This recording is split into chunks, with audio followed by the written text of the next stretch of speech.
आधी पुजली येणार तिनं दिली पोटाला भाकर, तिनं दिली पोटाला भाकर.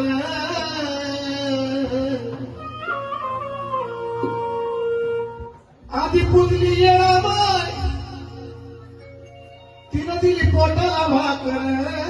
भाकर ती भाकर जवळ पोटाला भाकर म्हणजे तिने जगवलं म्हणजे कसं जगवलं. आधी पुजली मी येणार तिनं दिली पोटाला भाकर. आता आली याला खावा पडली दूध साखर.